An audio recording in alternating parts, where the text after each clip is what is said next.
What is going on, everyone? Magnus Carlsen Invitational, day one of the knockout stage. We have some great matches, including Nakamura, Ian Nepomniachtchi, that played an amazing game. So let's just jump to it.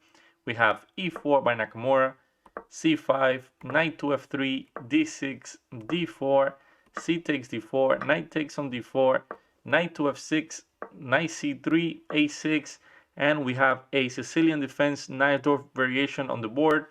We know this is going to be a great game. Every time this opening is played, there are fireworks on the board. Here Nakamura goes for bishop to e3, and after knight to g4 and bishop to c1, I took a deep breath. I thought this game was going to end in a very quick draw, as we saw in Naka's games for the last day and a half or so, where he was going for these very quick draws and just pressing when he had the chance. But knowing that this is the knockout stage, I was pretty sure Nakamura was going to change gears, and he did.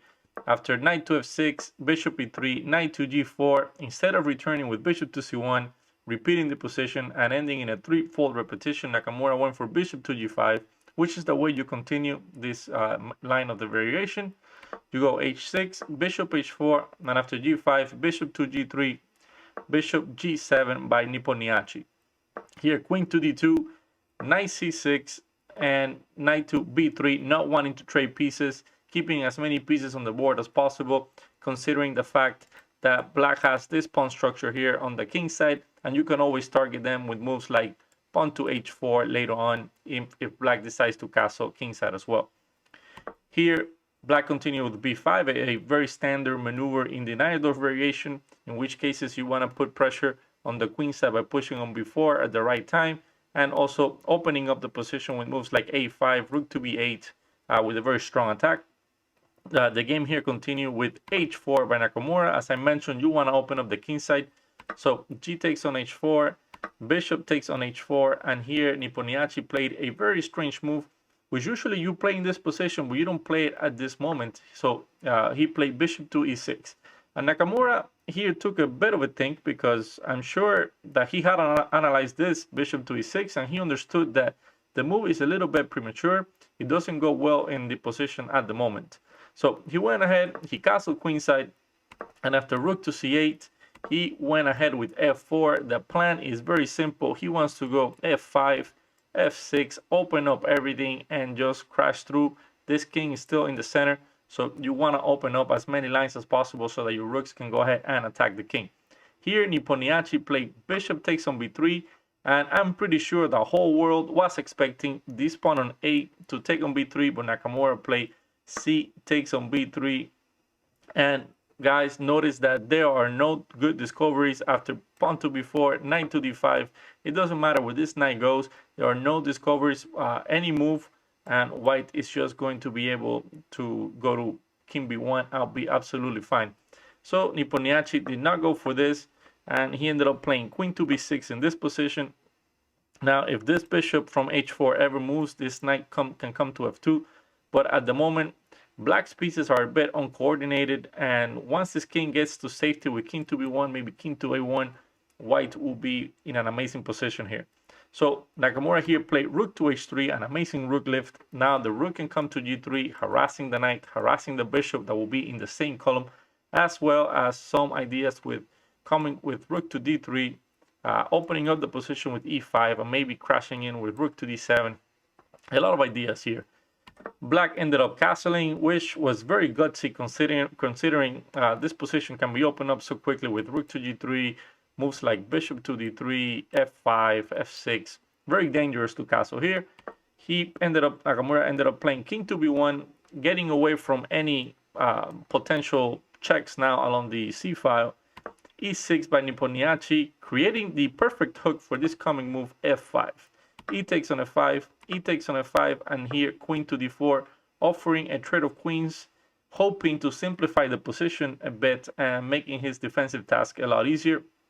Nakamura here took on d4, which was good, but the best continuation, and of course this is the computer line, he was to play queen to c1, attacking the queen with the rook, and after queen to e5, playing rook to d5, And after queen to e8, this move f6, and notice that this bishop and knight cannot actually take here because this queen will end up taking at the end on h6, winning the game. So something like knight to f6, bishop takes, and after queen takes on h6, it will be checkmate on h7, pretty much forced.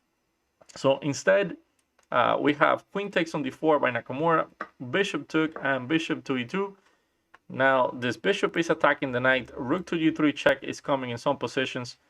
When the knight moves, maybe ideas of rook takes on d4 followed by bishop takes on f6 and rook h6 with the mate threat on h8. This is very, very dangerous for black here.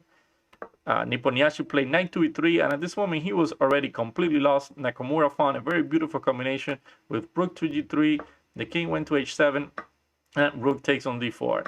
The knight here takes on f5, and notice that almost all of white pieces are hanging. Both knights are hitting this rook here, the knight's hitting this other rook, the bishop, but his position is completely lost. Nakamura here went bishop to d3, pinning this knight, and at the same time with a lot of mating threats. So knight took on d4, and Naka went for bishop to f6, again renewing all the checkmating threats. Bishop takes here is coming. Rook to g8 is played, and Naka just went ahead and took 3 pieces for the rook with a winning position here after bishop takes on c8. Now, Nepomniachtchi kept on playing a little bit, maybe just to warm up, who knows. Bishop takes on a6, b4, knight to d5. At this moment, it was just a matter of time. They were just rerouting the pieces, and once Naka managed to take some pawns off the board, Nepomniachtchi actually did call it quits later on. So knight to e7 check, king to f8, knight to f5, supporting now the bishop here on d4, h5. That's the only hope that Nepomniachtchi has, is this pass pawn that, who knows, maybe he can get down the board and he can do something. But of course, Naka has too many pieces, and he was able to find a very smooth finish. Rook to f2, bishop to c8, protecting now the knight. Here we have rook f1, king to c2, rook a1. Nepomniachtchi is trying to take this other pawn, but Naka is going to pick off the other pawns that are remaining on the board. Rook a8, knight to d6, rook back to a1. And after these moves, Nepomniachtchi decided to quit because this knight is protected and is controlling the h3 square together with the bishop. So you can no longer push that pawn down the board, and Naka is simply going to push his b pawn, get a queen, and well, it's just going to be game over. So a very good start by Nakamura on day 1 of the knockout stage. Is going to be up now to Nepomniachtchi to come back and prove that he's still informed. And who knows, maybe he's saving some of his preparation for the candidates coming up next month. All right, guys, hope you enjoyed the game. Stay safe. Have a great day. Show respect to your opponents. See you on the next video.